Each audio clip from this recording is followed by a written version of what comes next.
My name is Lance Conrad, and I'm an author. I write books for a living. I went from crawling to sprinting.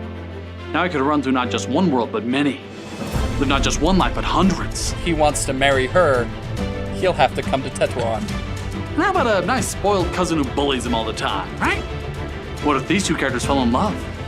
What if these two characters fought to the death? Show me him standing up against an entire army single-handed and drove most of the race before hopping out to run the last.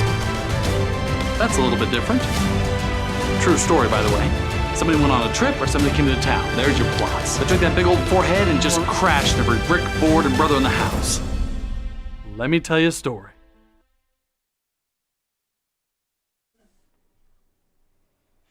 Hello, and welcome to Story Stream. As always, I am Lance Conrad, and I am joined by Mike Forsyth. We are the two writers of Word of the Day, and Story Stream is all about the stories. And today we are talking about mad scientists. Yes. Viewer warning. Some of these stories are gross and possibly depressing. Gross in a lot of ways. Like, we've got a breadth of mad scientists to talk about. We've got real-life supervillains, like kill the world type supervillains. Bond villain. Yes. We've got mostly harmless, eccentric, Pinky in the Brain style villains. Yes. We have guys so good. Well, we don't have that many stories. We have a guy so good and so pure of heart that it drove him mad how badly he wanted to save lives. So we've got a whole spectrum of mad scientists to talk about today. I dare say that there's two key categories as we talk about mad scientists. There are those legitimate, pure of heart, trying to do good for humanity scientists who just go too far. Mm-hmm. And then we have Bond villains. We have straight up megalomaniac dirtbags. And let's start out by talking about one of those. Yeah, the big one. The big one. Holy smokes. I'll let everybody know this is probably going to take a bit of time because of what a controversial figure this is and how much I hate him on an individual level. This guy was the worst. And we'll actually start not by talking about him, but talking about Clara Immerwahr. Because we should talk about one good person in this, even if it ends in horrible tragedy. Spoiler alert, it does not end well for Clara. Have you heard of Clara? Yes, I have. What do you know about Clara? Clara was the first woman in German history to earn a doctorate in a STEM field. Yes. The very first. So when she was coming up through school, she had private tutors that taught her the basics. But that was not, you couldn't really get a degree, or at least not the kind of degree that would get you into college, into university. So she went to this local technical school and discovered that you could listen in on the courses if you got the permission of the professor. So she goes around to all of these different professors and convinces them to let a girl sit in on their courses, even though she's not allowed to actually participate or take tests or get credit. Heaven forbid. Heaven forbid that a girl be allowed to do these things. She goes, sits in, learns the material, and tests out.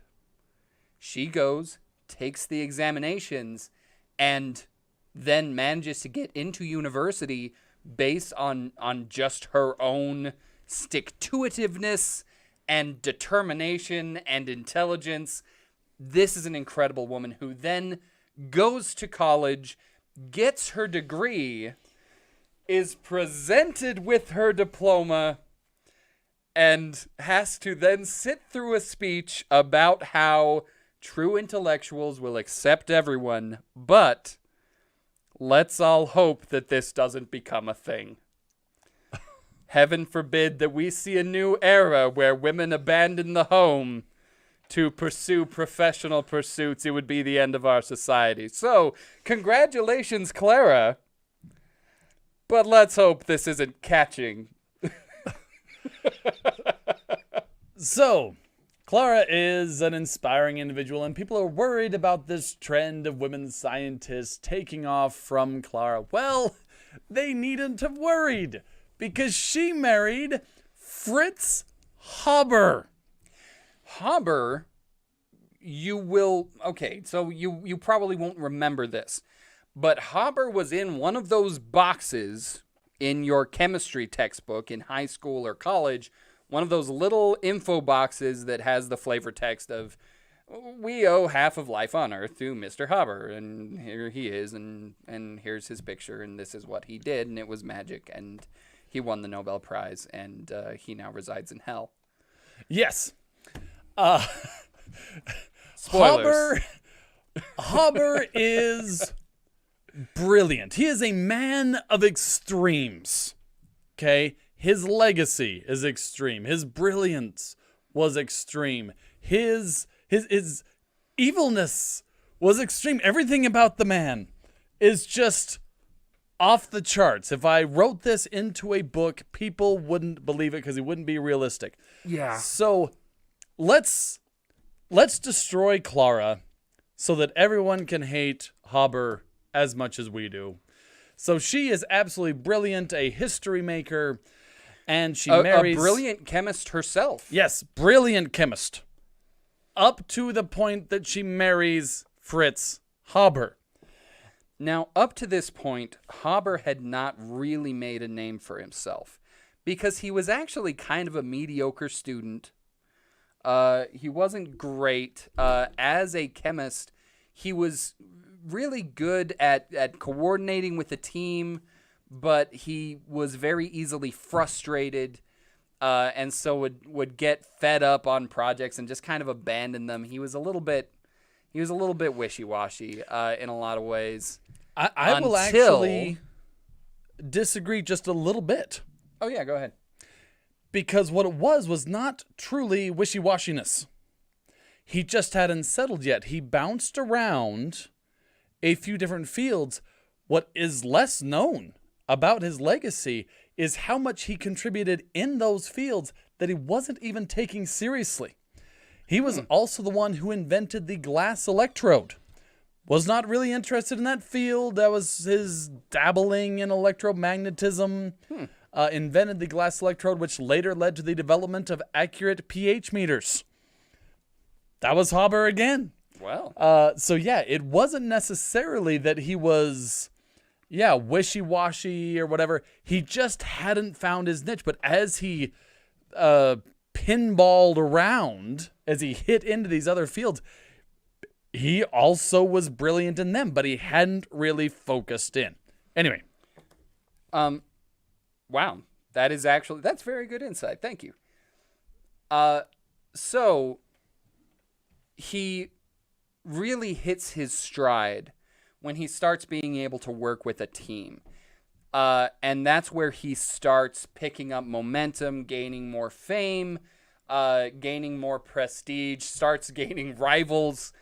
And Clara works with him at first.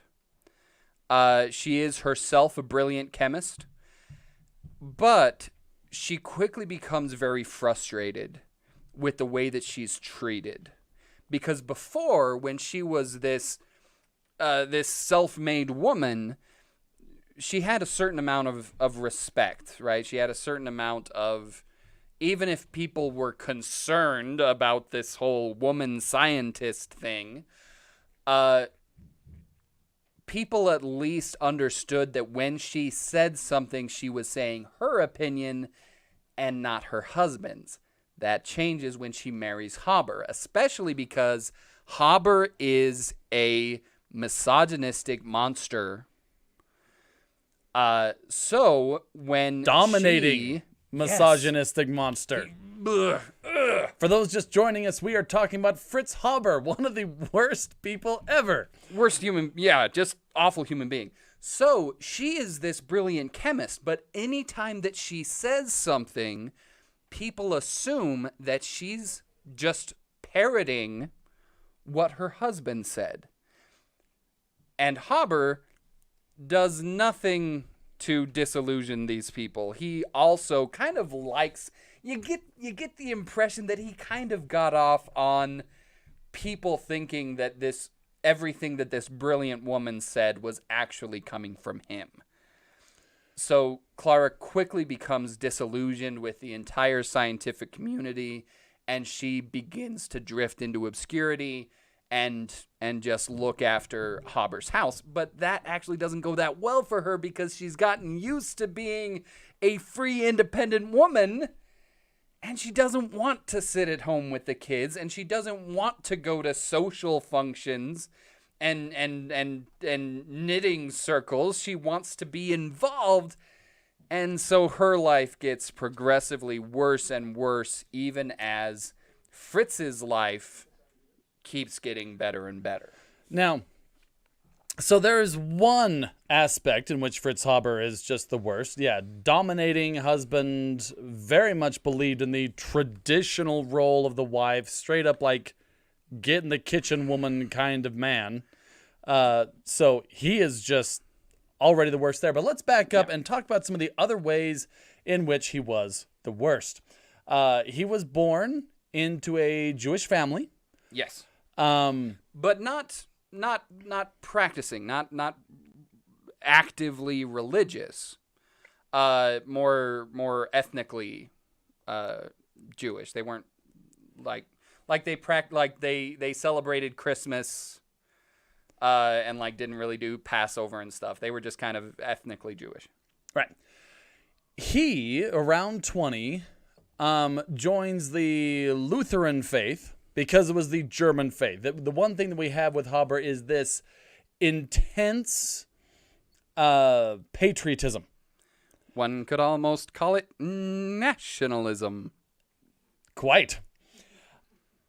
And he abandons / erases any trace of his connection with his Jewish roots. In fact, later in life, spoilers, when he and his children have to flee Germany because of the persecution of the Jews, he has to sit down with his children and explain to them, we're Jewish. They didn't know. So thoroughly had he separated himself from any of that. But now we come to, we've kind of talked a lot about the complete scumbaggery of the man. Let's talk about the brilliance, because it also ties into the more scumbaggery. In many ways, a lot of the wars of Europe were driven by hunger, right? Mm-hmm. You needed food, you needed land, and so a lot of these things you were contesting land and trying to get more place to plant crops to feed your people. And what they really needed was nitrogen. Yes. Now, nitrogen was primarily in two places. One was Chile. Had vast petrified guano deposits, essentially. Vast nitrate mines. That is bird and bat poop. Yes. Guano. Since this did come from a vocabulary show, yes, seems like you should pick up a new word or two. Guano, bird or bat poop. There you go. And so there was lots of nitrates in Chile. The other place that had lots of nitrates was the air. The air around us is, I think, over 70% nitrogen. Mm-hmm. But you can't use it. It is triple bonded. It's these two nitrogen atoms are so tightly bound together, they are inert, right? So you can't actually use it for anything. Yeah, this is was, right now we don't even think of it. This was the Holy Grail of chemistry was to be able to pull nitrogen out of thin air. Literally. Right. The phrase was pulling bread and bullets out of thin air. And that brings us to our connection, because here we have the mad scientist Haber, who is undisputed absolute genius. He solves the problem, right? He figures it out. But not for the bread part. He was not trying to feed the world. The other thing you can do with this nitrogen out of the air is create nitrates with which to make gunpowder, explosives, bombs, all of that. It is worth noting, you could essentially lay not one, but 2 world wars at Haber's feet. Germany was cut off from Chile. Okay? They were not able to get enough nitrates for their gunpowder and explosives. Like, it would have been a short war because they did not have a source to run a war. This comes down to Haber and his invention, which, like I said, not trying to feed the world, trying to make guns, bullets, ammo, explosives, bombs. I can tell you exactly how long. When Germany went into World War I, they only had 6 months worth of ammunition. 6 months, right? They're going in. Okay, we see all the dominoes are falling. This world war is about to happen. Germany has 6 months worth of bullets, shells, etc. to put towards the war effort. Then, using the Haber process, they pull 100,000 tons of nitrates out of the air and put it directly towards killing other human beings. Yeah.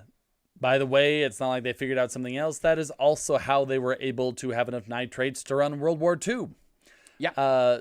So again, without that Haber process, or they call it the Haber-Bosch process, Haber figured out the science. A guy named Carl Bosch figured out the scale, right? He figured out how to make machines to do this in the hundreds of thousands of tons. That was Carl Bosch. Not a mad scientist, so we're not going to be talking much about him, but he was the one who scaled it. But Haber was the genius behind figuring out how to do it. And yes, brought you both world wars, because otherwise Germany could not have had the nitrates sufficient to make bullets. On an even pettier scale, what, by many accounts, what really drove Haber to figure out the what we now know as the Haber-Bosch process. It was this whole thing about it was a chemical factory was accidentally producing ammonia as a side effect and different things. But what got him chasing the Holy Grail of chemistry was actually a petty rivalry with one Walter Nernst, who won the Nobel Prize in 1912. And Haber felt robbed. He felt like he was so much smarter than Nernst. He felt like he should have been at least nominated. And so, by many accounts, that is what drove him, was this petty rivalry with another scientist. But yeah, he for the Haber process, he ends up winning the Nobel Prize in 1916, I want to say. 1918, I believe. 1918. Okay. Which, the timing is just very strange. It's about baffling and horrific. Well, we'll get to that next. Okay.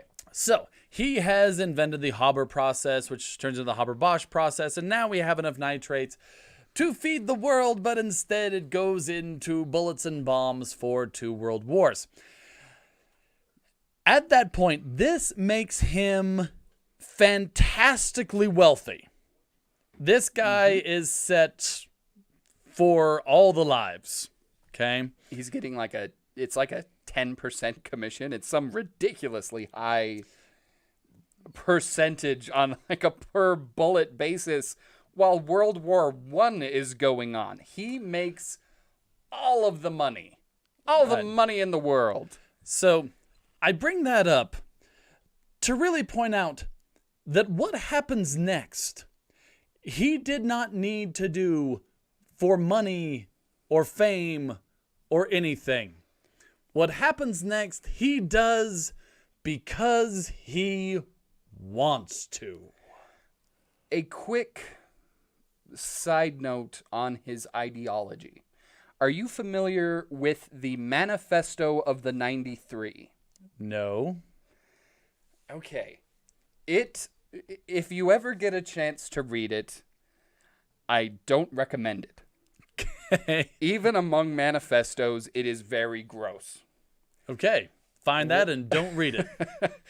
The Manifesto of the 93 was 93 of Germany's top minds, including 13 Nobel Prize winners, got together and wrote up a document announcing their support for Kaiser Wilhelm, for the war, for the rape of Belgium. Oh, Yeah. Declaring that all of this talk about war crimes and German aggression is all fake news, and condemning in the strongest possible terms the Allies for inciting the Mongols and Negroes against the pure white race. that is horrifying. Signed, Fritz Haber. Oh, I thought I'd researched all the ways in which Fritz Haber was the absolute worst, and I missed that one. Of course you haven't. It's a bottomless pit of evil, this man. But wait, there's more. So, Yes, like I okay, said, now here we go to the actual, Okay. war crimes. so once again, he is now famous and rich and settled, has a wife and child. He doesn't have to do what he does next. But here we run into his second title, the father of chemical warfare. You see, both the Allies and the Germans had been messing around with, I wouldn't even call them poisonous gases. I would call them irritant gases. Like tear gas. Yeah, like tear gas, like bromine. But even though these did tear up the eyes and irritate the lungs, you know what? They just didn't kill people. Certainly not in wide swaths and horrifying ways. And you know what? That just wasn't good enough for Fritz Haber. He really needed to just... how do you torture 10,000 people at once, right? How does science give us that answer? And so he turned to a different gas. That would be chlorine gas, and later mustard gas, brought to you by this brilliant, unstoppable mind.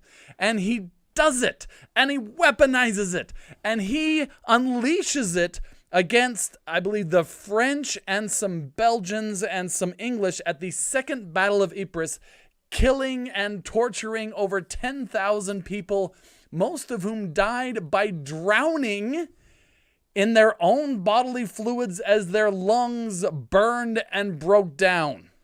You died by drowning.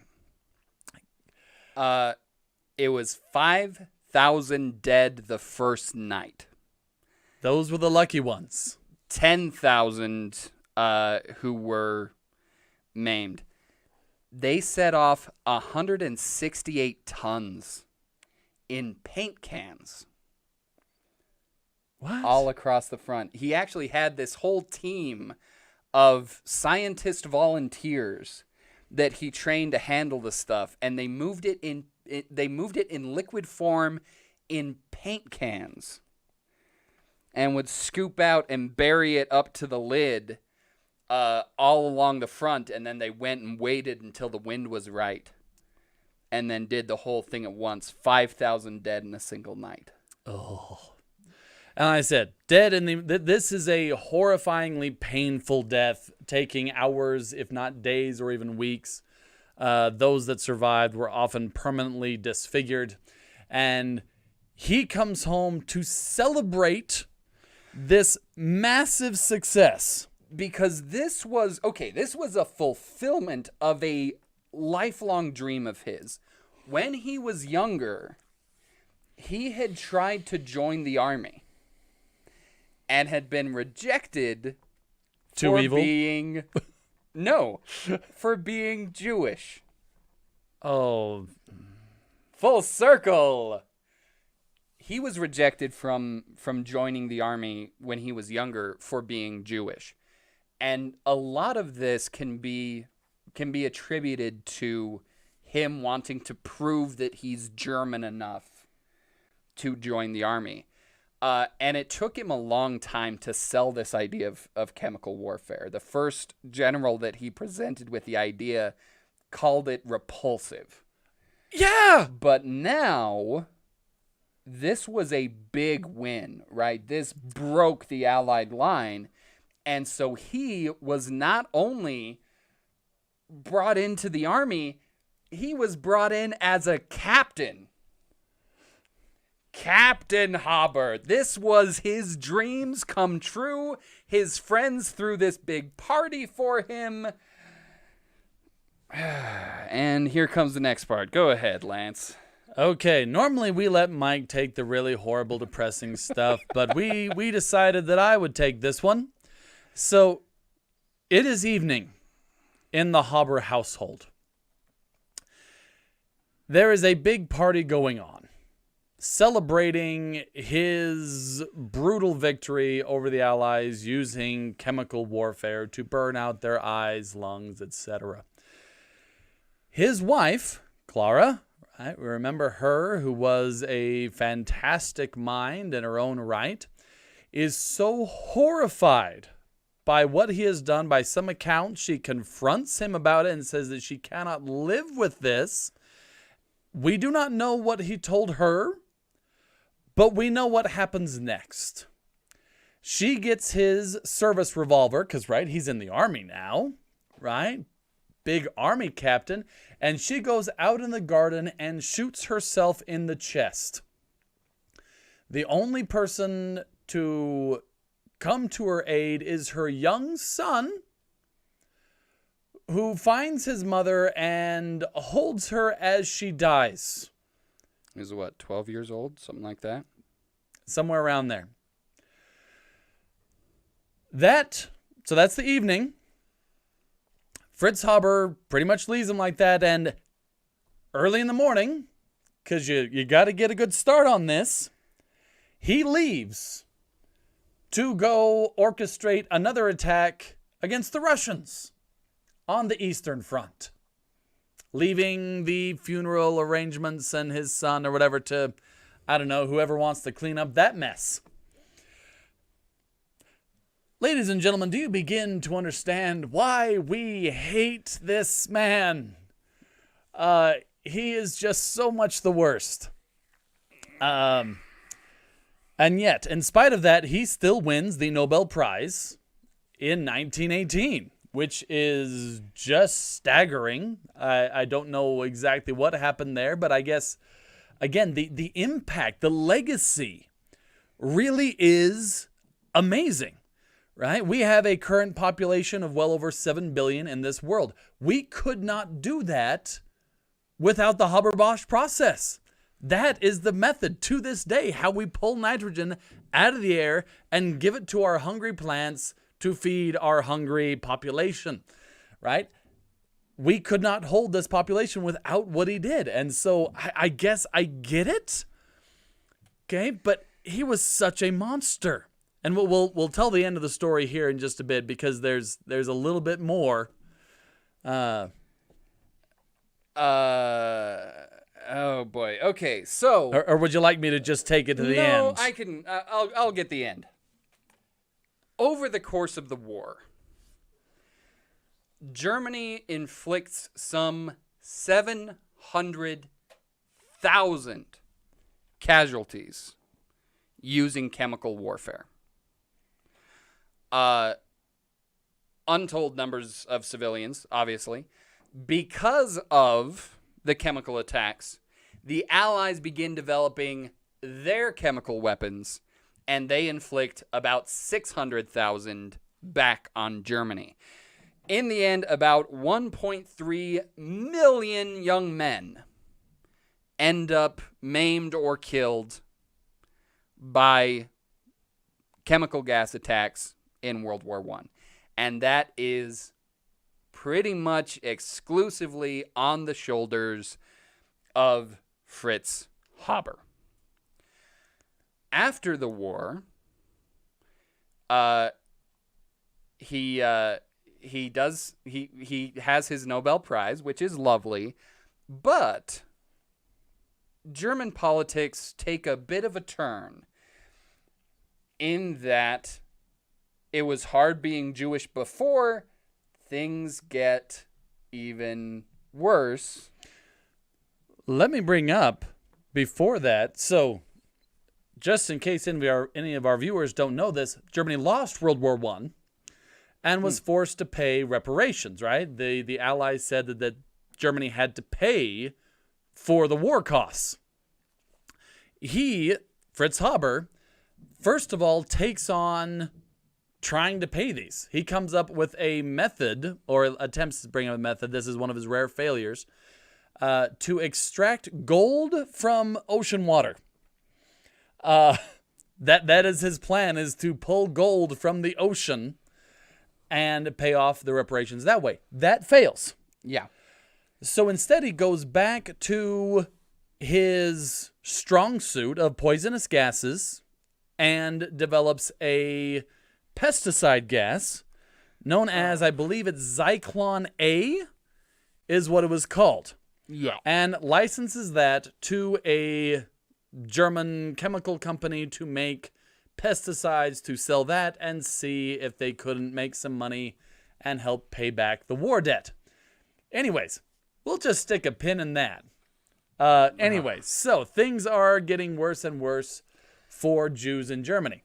Yes. For those of you who aren't familiar with this extremely unfortunate chapter of German history, a new political party rises to power based on ultranationalism, and they make some new laws about how Jewish people are to be taxed. Remember, Haber was outrageously wealthy by, all the blood money and stuff. He was fabulously wealthy. But that all started to change. All of the smart Jewish people are fleeing the country. Everyone that can is fleeing the country as fast as they can. Haber will not, because then he'll have to give up even more of his money, and he doesn't want to do that, so he just hangs on for a little bit longer as they slowly whittle away at his fortune until eventually, left almost destitute, an old friend who had been estranged for some time reaches out and offers to help. They had been estranged because they fell on very different sides of the Manifesto of 93. His friend believed that using science for war and using the good that science can do, using your intellect for a nationalist agenda, was despicable. Said some very strong things about it. Yes. He was absolutely disgusted at the idea of using science for war. But probably mostly out of mostly to honor Clara's legacy, Haber's old friend reaches out and arranges to get him and his surviving family out of Germany. That old friend was Albert Einstein. Right? Who was not the worst. Who is not the worst. He was actually a pretty okay dude.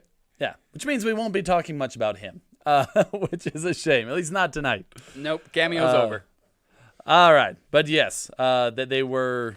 It was a tale of two geniuses. They were both essentially German Jews, brilliant, but they took incredibly divergent paths.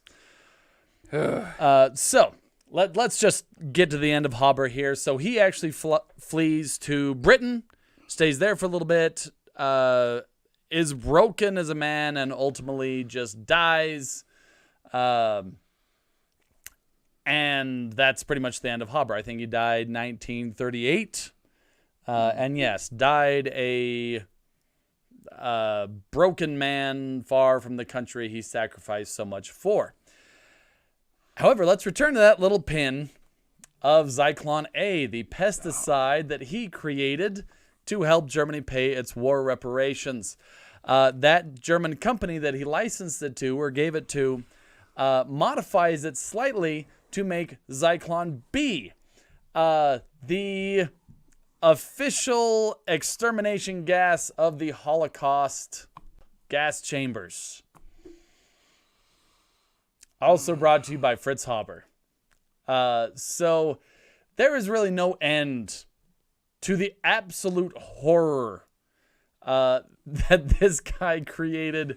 But also it is so confusing because his legacy is so overwhelmingly positive as far as he did feed the world. He was just trying to murder people in horrifying ways, but accidentally, saved everyone. So it's a really weird story. All right, any last thoughts on Fritz Haber? Because I think we should move on. Burn in hell, buddy. Yeah. That's... Thank you so much. And so much. And eternal damnation to your soul. Let's do something more cheerful. Okay, let's go to the other category, and that is brilliant minds, good scientists who maybe just went a little bit too far.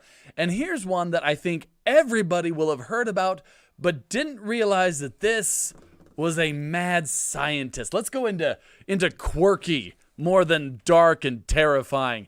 Let's talk about Isaac Newton. Yeah! Heck yeah! Woo! We might save this one yet. Okay.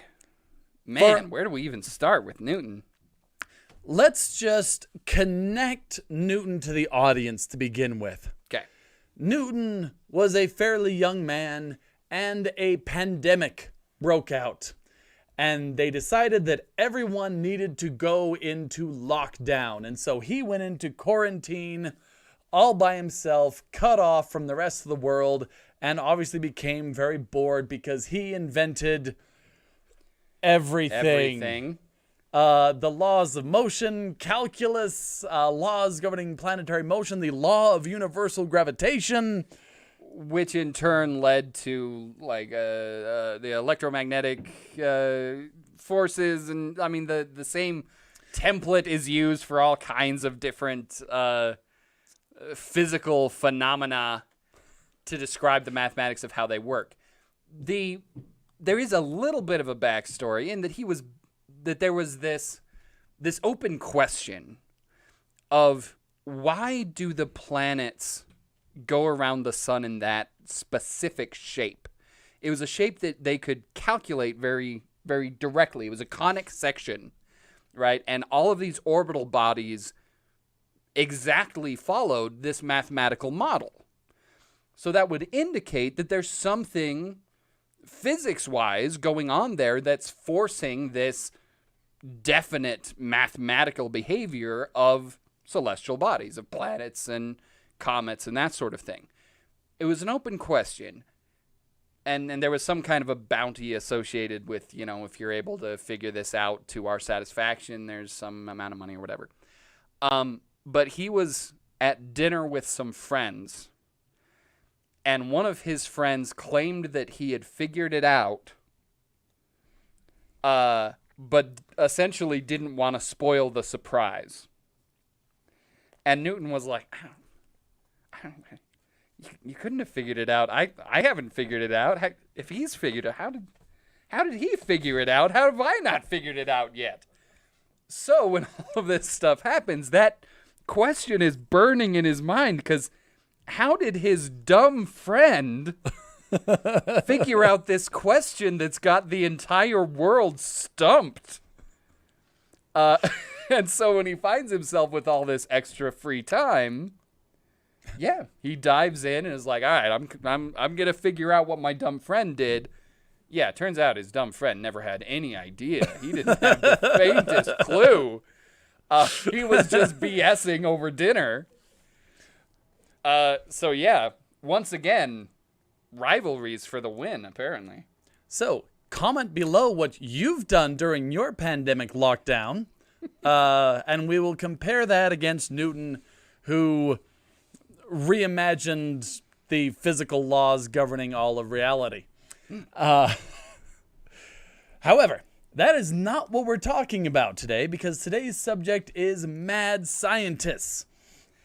And so, like I said, during the pandemic, or the plague, and he was locked down, that's when he had all this brilliance, and he was a very secluded, kind of hermit type, really didn't talk to people much, often butted heads with authority in the church at the time, and so kind of an outcast, but this brilliant, tortured mind, right?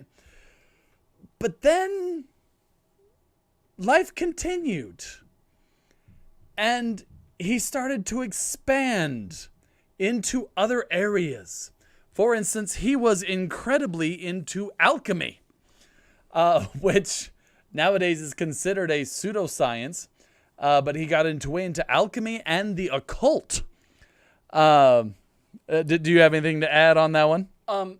Well, after the whole Principia thing and inventing calculus and all of this great stuff that he did, Cambridge reached out to him and built this great big laboratory.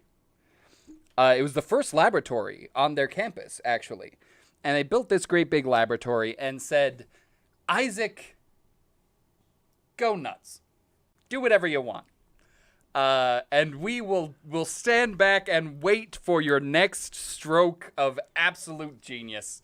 Unleash the brilliance. Whatever you want to do. Just go ahead. Go ahead. We're all very excited to see what kind of brilliant experiments come out of your sharp young mind. So yeah, alchemy, you were saying. Yeah, no, he went an entirely different direction. Went into these more ancient things about alchemy and the occult and the supernatural. Wrote over, I think, 1 million words on the subject of alchemy. Some of my author friends out there may stagger a little bit at the thought of 1 million words. It's a lot of words. It's a lot of words to write up by hand on occult subjects.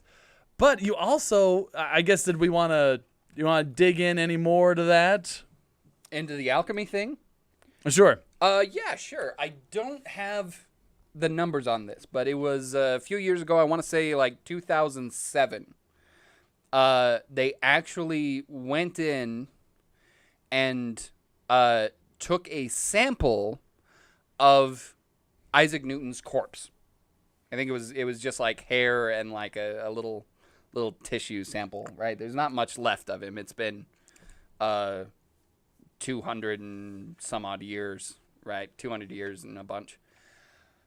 Went in, took a sample, tested it, and first thing they discovered was that there was a truly horrific amount of mercury in his hair. And I don't mean that, like, maybe he shampooed with it. I mean that it was in his body and was leaching out through his follicles. It was something like 7 times the normal amount for a person living at that time, which at that time they were actually, there was a lot of mercury around. It was fairly common to inject it into various orifices as a cure for different things. Do not look that up if you want to sleep tonight. Don't look that up. Don't look into how mercury was used back in the day. It's not pretty in bad. good ways. So, yeah, in his experiments to try to turn lead to gold and perform these alchemical miracles, he exposed himself to some extreme, hazardous self-experimentation. It is, and not just handling it. The levels that we're seeing indicate that he was probably ingesting it, that he was possibly injecting it. He was putting a whole lot of heavy metals, which you're not supposed to put into your body, into his body. And that's just the start. This is the early early phases of his very exciting experimental career. Now, it is worth knowing that all of his experiments were not only about alchemy or things like that. He was also getting into optics, right? In one of the word of the days, I believe for the word of prize, I talked about him blowing bubbles and watching how the light changed across the skin of the bubble. That was one of the nicer stories. He also would look into the sun until everything went dark, and then time how long it took for his vision to return. Mike, do you have any other optics stories of things that Newton did to explore light and vision and such? Yes, we also did a word of the day on this, and it was the experiment of the bodkin. And what is a bodkin, Mike? A bodkin is a great big fat needle used for sewing leather, like in saddles. And his experiment went thusly. He would insert the bodkin twixt the globe and the bone, and I'm trying to remember the exact wording, but I'll just paraphrase from here. That wasn't an exact quote. But twixt the globe and the bone, as close to the back of the eyeball as he could get, and then scramble it around and pull it back out. And then he would draw the black spots that were bursting in his vision. He would try to draw them and track how they were moving across his vision until they faded away. And then he would do it again, trying to find a pattern to how these black pain explosions were behaving. For science! For science. Oh. So yeah, the story of Newton is really just a brilliant mind, just almost gone a little bit too far, probably completely destroyed by Mercury. I will say one other little story, not even about science, but about a job he got later. Later, he ends up master of the mint. Okay? Not the flavor, boys and girls. The government had all these old coins, and it was a problem because people would do things like shave a little bit off the edges. In fact, if anyone takes a quarter, you'll notice all the little things on the edges. That is there so that you can't shave off a little bit of the precious metals, right? That's why those ridges on the outside of quarters and dimes is because of this practice that people would kind of shave off the outside, and okay, your coin is still worth what it says on it, but you've stolen a little bit of that precious metal. Or there were those where the weight of the metal itself was worth more than what the coin said, and so you would just melt down the metal and sell the metal. In fact, there was a case like that in America where coins minted prior to 1982 were actually pure copper, right? Nowadays, a penny is just kind of copper coated with zinc on the inside. But pennies prior to 1982 were made out of pure copper. So there have actually been times, I think at one point, a penny was worth 3 cents. It had more copper then it was worth more as copper than as a penny. And so Newton takes on this job for some reason and starts, applying his mind to, reminting the coins and administration and all this boring stuff, right? That we don't really care about. But there was something else. As Master of the Mint, he was also in charge of hunting down counterfeiters. Now, counterfeiting coins or melting them down or taking these shavings was considered treason and punishable by death. And so Newton... Not painless death. Oh, I was either. getting to that. Okay. I was getting that. Don't you worry, Mike. Make sure you get all the gross torturous bits there, Lance. Yes, we will not miss that. So Newton actively starts like straight up Sherlock Holmes style, putting on disguises, dressing like a bum, going into seedy bars in questionable parts of town. Ladies and gentlemen, this is Isaac Newton dressing up like a beggar to go and spy on possible counterfeiters.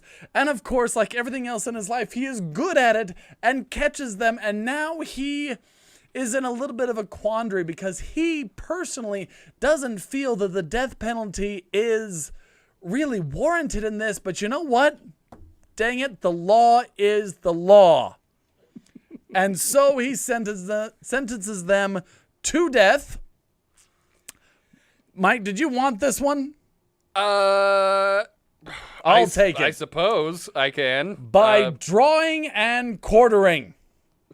This was not a lop off the head. This was, we will stretch you, break your bones, and cut you into pieces.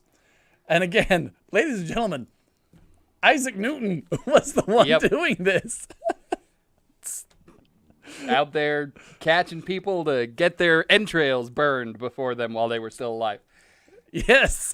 So, quite the action-packed life that Newton had. Oh, yeah. Newton was a roller coaster from beginning to end. Just amazing. Lots of heavy metal poisoning, dangerous jobs. And this is, let's see, early 1700s? Thereabouts? Late 1600s, early 1700s? Yeah. Did you happen to notice how old he was when he died? Wasn't he decently old for someone of that time? For someone of that time, how late would you guess? Oh, man, I'm trying to... I swear I looked this up. I can't remember. Hit me. 84! 84 years old! After all of that, after the bodkin and staring into the sun and injecting himself with mercury. See, it's weird. 84! Last week we had on Cody from Cody's Lab, and Cody occasionally messes with mercury, and people online shred him for handling, just being around this dangerous substance.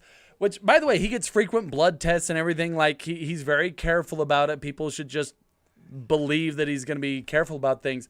But yeah, we have Newton actively just like bathing, swallowing, injecting this stuff, and lives to 84. Yeah, we are in no way encouraging anyone to play with mercury, by the way. That is not the takeaway from this.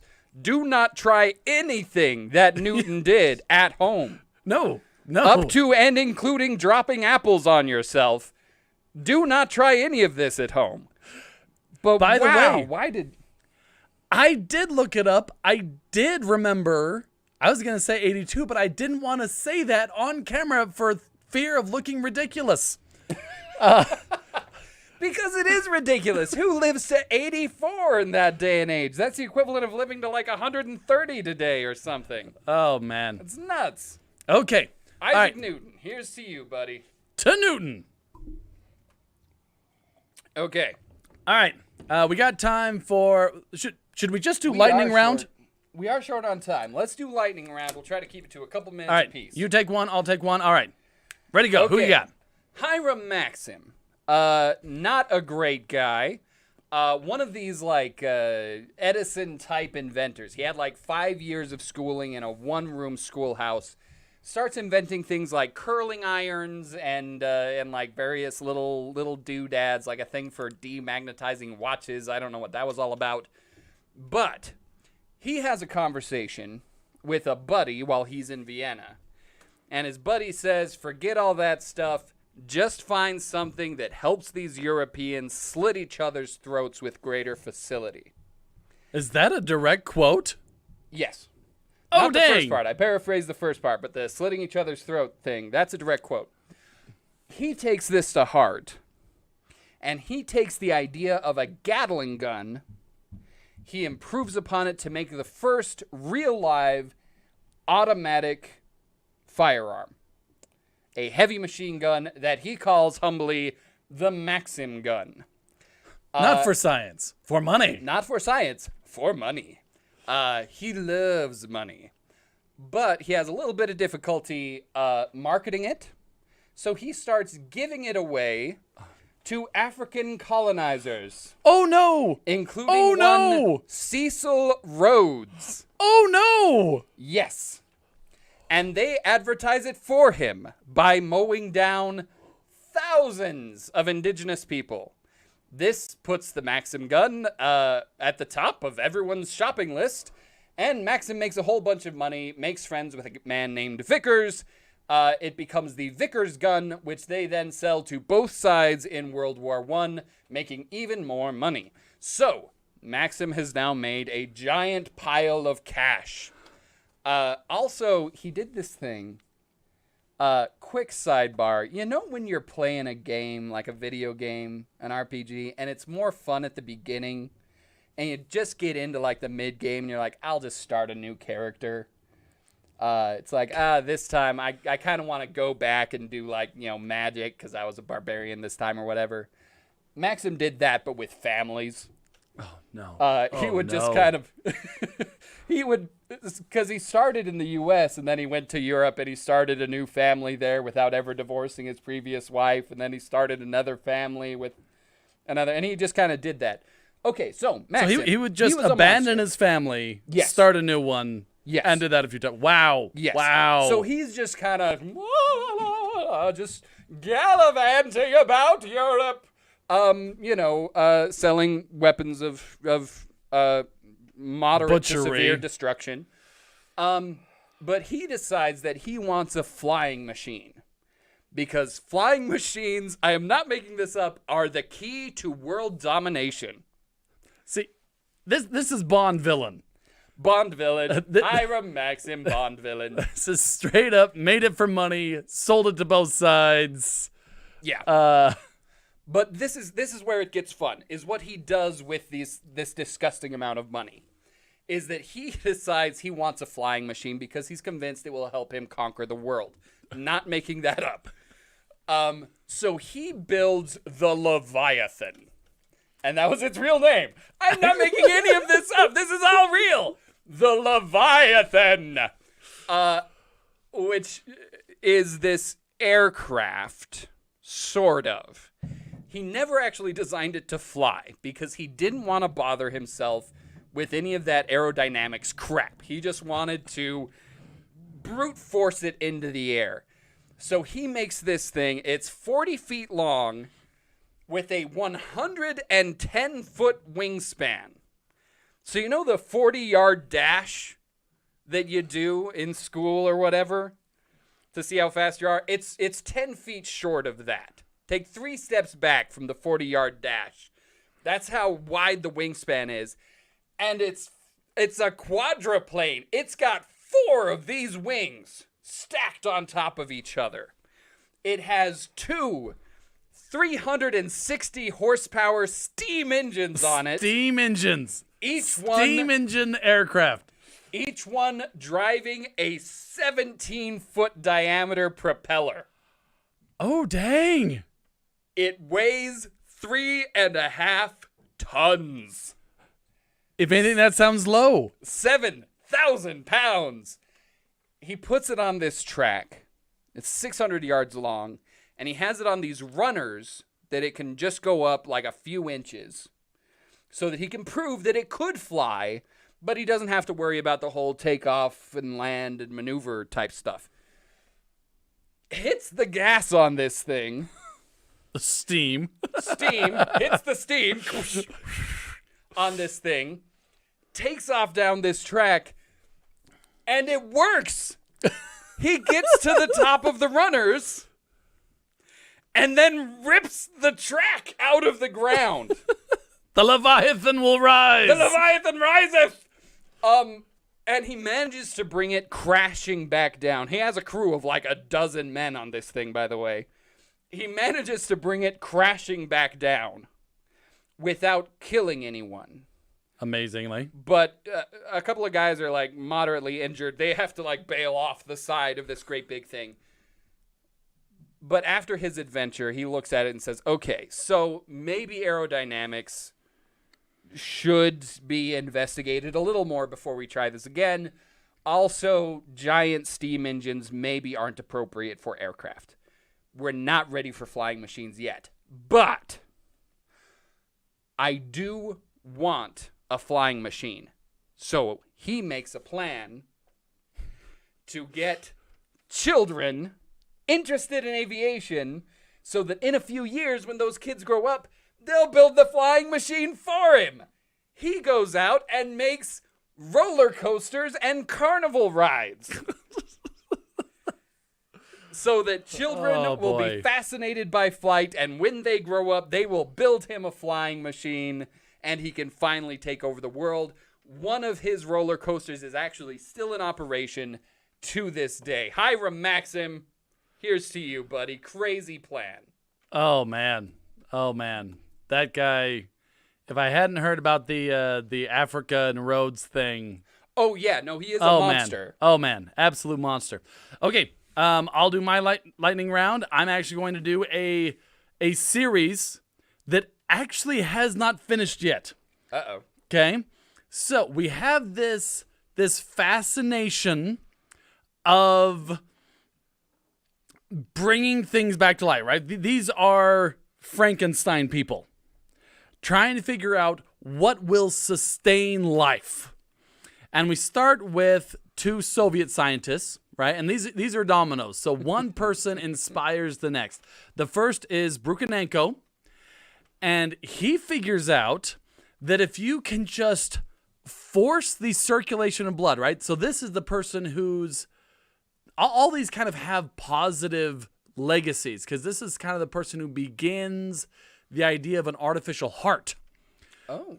Yeah, it's actually really, really cool, right? So Brukhanenko, like I said, kind of the predecessor of the artificial heart, does it by cutting the heads off of dogs and keeping them alive, separate from their body by pumping blood through. It is horrifying. It is absolutely horrifying. Okay, just nightmare fuel. And yet he inspires the next one, Demikov, who takes that work and runs with it and pioneers much of what is still used today for organ transplanting. He starts taking organs from dogs and putting them in other dogs. Like here's a dog with two hearts, because why the heck not?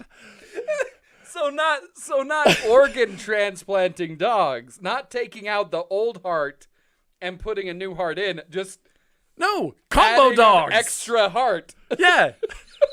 Two kidneys are good? Have another. Okay? So yeah, he's just cutting organs out of dogs and putting them in other dogs, and this ramps up to taking the heads off of dogs, because again, his hero, Brukhanenko, is able to keep a dog's head alive artificially for minutes and minutes before it dies, which just is beyond horrifying for anyone who has a soul. And he decides, well, what if I just put the dog's head on another dog? And so creates the Soviet two-headed dog, which is Time magazine actually went out and filmed this happening. They met the individual dogs that he had, and then he took the head and forearms off of one dog, fused them onto the dog, and they worked. They actually managed to stay alive for days. I think it was like 4 days. This two-headed forearm. The head and forearm. I don't know why the forearms, but it was just horrifying. Know why that's somehow worse. I don't know. It was absolutely horrifying. I'm sorry, internet, to go here, but they even like brought over water and had the second dog head lap water, even though the throat was not connected. And it was just awful. And of course, that then inspired, because again, you hear that, and apparently some scientists are like, I want in. That inspired the American Robert White, who started doing this with monkeys. Right? Because we have to get closer and closer to humans. Now, once again, all these complete brutal nut jobs are actually improving the realm of medicine. They are discovering things that are still in use today. But holy crap, what is wrong with your brain? How did you think of this in the first place? And so Robert White starts cutting heads off monkeys and trying not to create a two-headed monkey, because, that's been done or whatever. But to take the head off of one monkey and put it on another monkey body. And that, once again, works better than you would want to believe. And then... No. That is where we see the domino fall, but we can't quite see off the edge of the screen because it's still going on. Those dominoes have not stopped falling. Their experiments have inspired other scientists at work right now. I read a thing recently talking about a possible Chinese scientist who has cut the heads off over 1,000 rats and reattached them. And apparently there's some very promising advances coming in the field of decapitation and reattachment. So that's going on right now, kids. There is very real mad scientist stuff going on right now. Somewhere over in China, somebody is lopping heads off rats and putting them back on. So that's going on even now. Anything else you want to say? Yes, I want revenge. William Buckland. Oh, do it. The world's first paleontologist. He found somebody found a great big bone out in a field. They called him because he was this renowned geologist. He went out and said, that's no rock, that's a giant bone from a giant lizard. I'm gonna call it Megasaurus. Heck yeah! Yes! William Buckland, first paleontologist, did a whole bunch of stuff in the name of geology. He was the first geologist to ever study at Oxford. Wow. To go to Oxford for geology. He did all kinds of stuff to advance the field, and he was a crazy person. Yes, he was. For starters, all of his paleontology, all of his digging, all of his exploring caves, all of his craziness, he did it all in academic robes and hat. like you see when people graduate. Yes. Right? Those robes and hat. That was how he worked. He refused to wear commoners' clothes to be out digging in quarries. He did it all in the robe and cap. He was a very famous lecturer. Everybody loved to come to his lectures because he would run around the lecture hall with a hyena skull, talking as if, you see, dinosaurs like to behave like this, with a hyena skull that he kept at all times in a bag tied to his belt. Other times he would give his lectures from horseback. He would send everyone outside and lecture while riding in full academic robes, riding across in front of his troops, or students as the case may be, like Braveheart. Just heck yeah. In the Jurassic period! So that everyone could hear. He was a crazy person, but it gets even better. Him and his wife, they were both crazy, and it's adorable, like reading about them. They were both just absolutely nuts.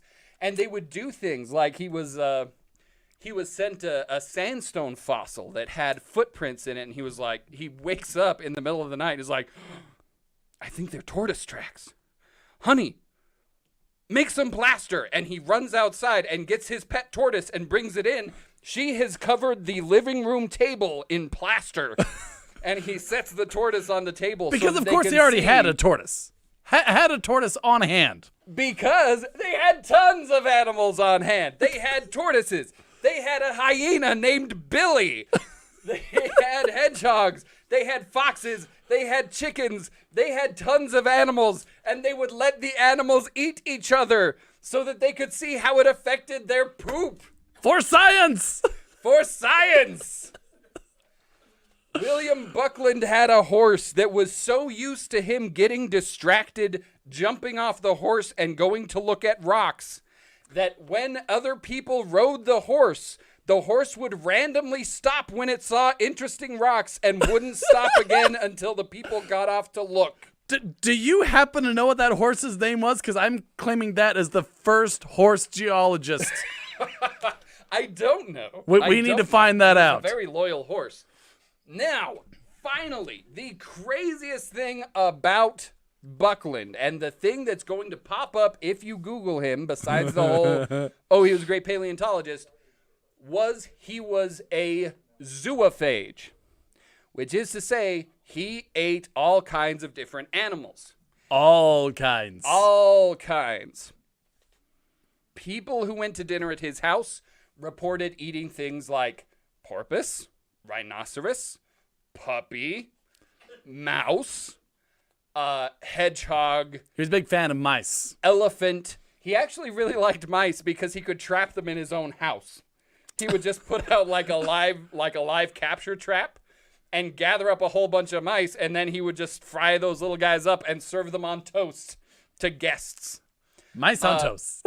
His son actually famously ate a panther that had been dead for several days. He said it had a foul taste to it, but he couldn't tell if that was because panther tastes bad or because it had taken him a couple days to find out about the dead panther. Oh man. Because you see, Buckland was in such a good position that he could call in favors to get all kinds of different animals imported to either live at his house or be eaten by him and his wife, or both. Other story. So his favorites were mice. He really liked mice.